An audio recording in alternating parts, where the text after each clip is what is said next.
आपको लगता है कि इस धरती के लिए, इस धरती के राज के लिए परमेश्वर लड़ेगा? इसलिए परमेश्वर ने कहा था मेरा राज यहां का नहीं है, मेरा राज वहां का है। मुझे छोटा परमेश्वर मत बनाओ, मैं बहुत बड़ा हूं, तुम्हारी सोच से परे हूं। तो प्रॉब्लम यह है कि जब अनपढ़ता और अज्ञानता इकट्ठी हो जाती है तो वो ऐसी बातें करती है कि क्रिश्चियन लोग लड़ाई करना चाहते हैं, क्रिश्चियन लोग क्रूसेड करना चाहते हैं। क्रूसेड शब्द में कुछ भी गलत नहीं है, क्योंकि क्रूसेड का मतलब है, जैसे इफिसियां 6 उसकी 10 से 19 आयत हम पढ़ेंगे, इसमें लिखा है इसलिए प्रभु में और उसकी शक्ति के प्रभाव में बलवंत बनो, परमेश्वर के सारे हथियार बांध लो कि तुम शैतान की युक्तियों के सामने खड़े रह सको, क्योंकि हमारा ये मल्ल युद्ध लहू और मांस से नहीं परंतु प्रधानों और अधिकारियों और उस संसार के अंधकार के हाकिम से और उस दुष्टता की आत्मिक सेनाओं से है जो आकाश में है। क्रूसेड का मतलब अगर हम गूगल पे आप भरेंगे, किसी भी जगह पे सर्च इंजन पे आप सर्च करेंगे तो उसमें लिखा a long and determined attempt to achieve change और stop something because of your strong believe. कहता है एक ऐसी अटेम्प्ट को क्या बोलते हैं हिंदी में? हाँ, ट्राई करना, जैसे अटेम्प्ट करना, ट्राई करना, काम करना, कुछ ऐसा काम बार बार करना, अटेम्प्ट करना, कुछ चीजों को अचीव करने के लिए अपने स्ट्रॉन्ग बिलीफ के कारण, अपने विश्वास के कारण। अब कई बार आप चैनल पे देखते हो, वहां पे लिखा होता है कि इस संडे बैटल होगी भारत और पाकिस्तान के बीच, लड़ाई होगी। क्यों? मैच में, क्रिकेट मैच में।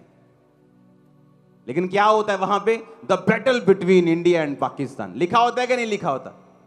इसका मतलब क्या? तोपगोलों के साथ लड़ाई होने वाली? परमाणु बम्बों के साथ लड़ाई होने वाली? नहीं। क्रिकेट में क्या होने वाली है? लड़ाई होने वाली है। और अगर कोई अनपढ़ बंदा टीवी देख रहा हो उस समय बोले, कमेंट्री सुन के कि ओ कह रहे जी भारत पाकिस्तान में लड़ाई होने वाली है जी, चलो चलो तैयारियां कर लो, चक लो चक लो चक लो, सारे तलवारें चक लो। अरे बेवकूफ, वो लड़ाई भारत और पाकिस्तान की क्रिकेट में होने वाली है। अब यह समझने की जरूरत है कि जो बाइबल लड़ाई की बात कर रही है वो किससे कर रही है? उसने कहा प्रभु के सारे हथियार बांध लो। इसमें तलवारों की बात नहीं हो रही। कहता क्योंकि हमारा मल्ल युद्ध लहू और मांस से नहीं है।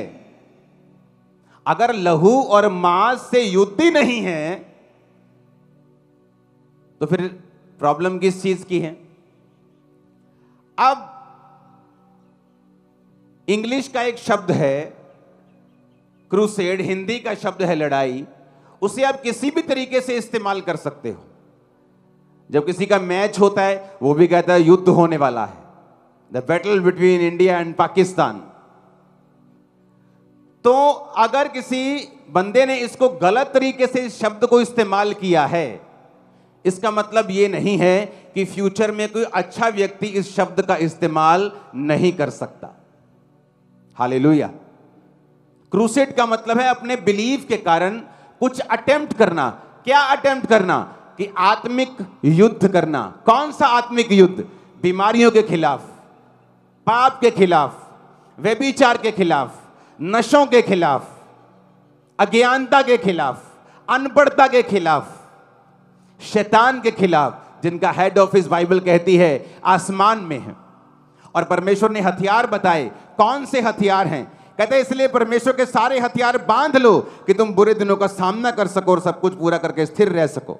अब आगे हथियार लिखे हैं। कहता है सत्य से अपनी कमर को कस लो, धार्मिकता की झिलम पहन लो, पांव में मेल के सुसमाचार की तैयारी के जूते पहन लो, इन सब के साथ विश्वास की ढाल लेकर स्थिर रहो।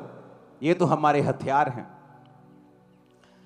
अगर ये लड़ाई शारीरिक होती, यीशु मसीह ने शारीरिक लड़ाई करने के लिए कहा होता तो हम लड़ते शारीरिक लड़ाई। किसी का भय, किसी का डर नहीं है।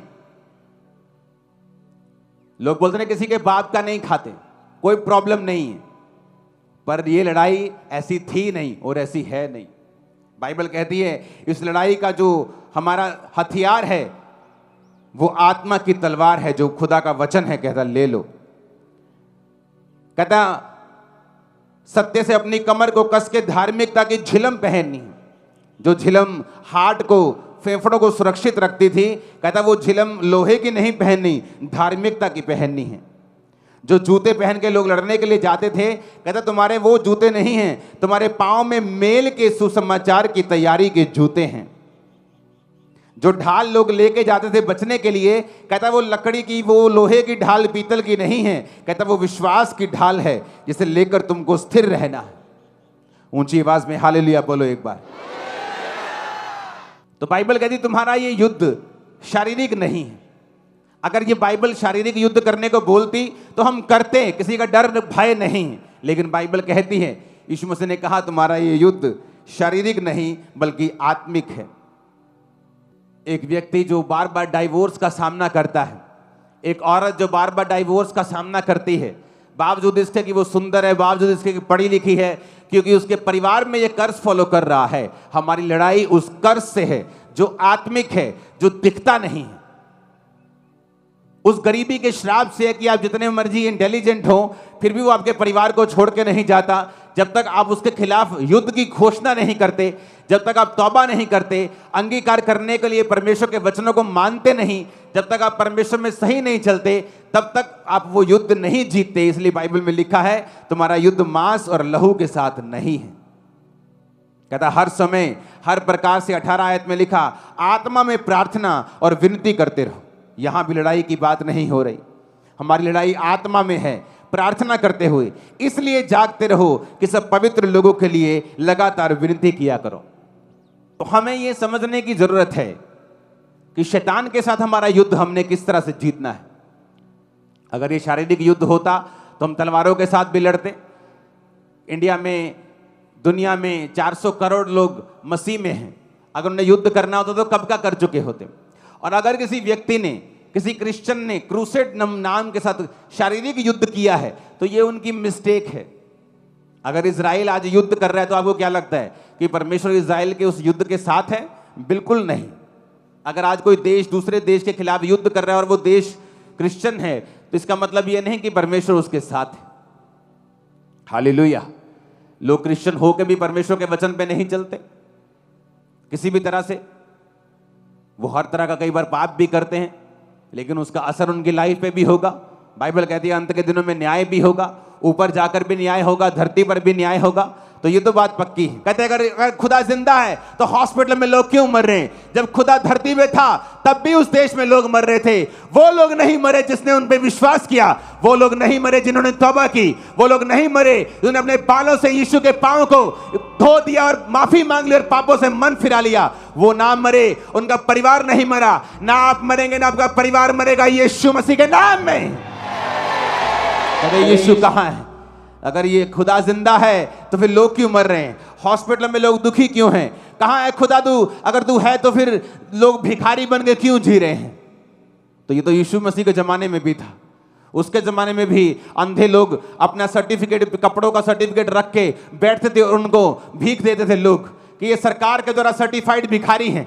लेकिन जो भिखारी ये कह देता था कि हे यीशु नासरी, हे दाऊद की संतान, मुझ पे दया कर, उस पे दया होती थी, उसकी आंखें भी खुलती थी। इसलिए मैंने कहा जो तौबा करेगा और जो विश्वास करेगा। आज क्यों शैतान को आग लगती है जब प्रचार किया जाता है? क्यों शैतान को आग लगती है जब तौबा का प्रचार किया जाता है? ऐसी कौन सी बुरी बात है जो क्रूसेड या मीटिंग्स में जाके बोली जाती है? क्या बोला जाता है नशे करो? क्या बोला जाता है व्यभिचार करो? ये बोला जाता है अपने माता और पिता की आज्ञा करो, अपने देश के हुक्मों का पालन करो, बाइबल के हुक्मों का पालन करो, नशे छोड़ो, व्यभिचार छोड़ो, कपड़े पूरे डालो, नंगापन ना करो। क्या ये बुरी बात है? ये शैतान के लिए बुरी बात है। उसी को आग लगती है। जब कोई इस प्रचार के खिलाफ खड़ा होगा तो समझ लेना वो शैतान का आत्मा उसके अंदर है, परमेश्वर का आत्मा नहीं है उसके अंदर। हालेलुया। कौन सी ये बुरी बात है ये कहना कि जाओ और मन फिराओ, जाओ और मन फिराओ, जाओ और तौबा करो, जाओ और अपने बॉयफ्रेंड गर्लफ्रेंड को छोड़ के परमेश्वर के पीछे लग जाओ, जाओ और चोरियां छोड़ दो, कुंडियां लगाना छोड़ दो, बिजली चोरी करना छोड़ दो। लेकिन शैतान को बुरा लगता है। क्यों? क्योंकि शैतान को मालूम है जिस दिन एक व्यक्ति तौबा कर लेता है उस दिन वो मिरेकल का वो बीज अपने अंदर डाल लेता है और एक दिन वो मिरेकल का बीज पेड़ बन जाता है। वो मिरेकल आपके पति के साथ होना है या आपकी बेटी के साथ होना है या आपके फाइनेंस के साथ होना है, ये परमेश्वर जानता है। हर एक लाइफ में उसकी योजना अलग है, लेकिन बीज एक ही है। जिस दिन आप तौबा कर लेते हैं, जिस दिन आप प्रभु को अपना उद्धारकर्ता ग्रहण कर लेते हैं, उस दिन आप बीज ग्रहण कर लेते हैं बड़े मिरेकल का। एक बड़ा मिरेकल का बीज आपके अंदर है। यीशु के नाम में पेड़ बन जाएगा वो। यीशु के नाम में बड़ा पेड़ बन जाएगा वो। यीशु के नाम में बड़ा पेड़ बन जाएगा। उसकी डालियां और उसके पत्ते इतने गहरे होंगे कि लोग उस पेड़ के नीचे बसेरा करेंगे। लोग आपके कारण तौबा करेंगे, आपकी गवाही को देखते हुए, उस मिरेकल को देख के तौबा करेंगे जो खुदावंद आपको देने वाला है। आमीन। मेरे को ऊंचे वाला चाहिए चर्च, ऊंचे वाला चाहिए चर्च। Hallelujah, hallelujah. ऊंची आवाज में हालेलुया बोलो। परमेश्वर के गहरे वेदों को परमेश्वर के दास के द्वारा जानने के लिए और ऐसी और नई वीडियोस को देखने के लिए हमारे YouTube चैनल को सब्सक्राइब करें और साथ में बेल आइकन को प्रेस करें ताकि ऐसी और नई वीडियोस की नोटिफिकेशन सबसे पहले आप तक पहुंच सके। जुड़े रहें परमेश्वर की हजूरी के साथ। God bless.